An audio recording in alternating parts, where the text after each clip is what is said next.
আজকের পয়লা বৈশাখে আসলে আপনার অনুভূতিটা কেমন? আসলে অনুভূতির কথা বলে বোঝানো যাবে না, শেষ করা যাবে না, কারণ এটা আমাদের বাঙালির ঐতিহ্য।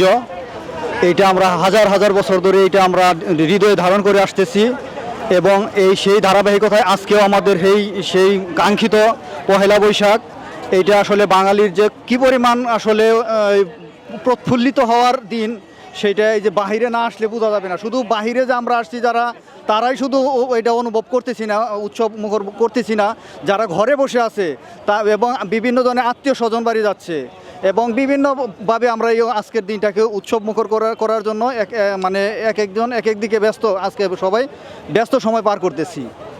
গত বছরের চেয়ে এবার কি বেশি আনন্দ উপভোগ হচ্ছে নাকি কম আনন্দ উপভোগ হচ্ছে? আসলে প্রতিনিয়ত আমাদের এটা পরিবর্তন হচ্ছে এবং প্রতিনিয়ত এটা আপডেট হচ্ছে।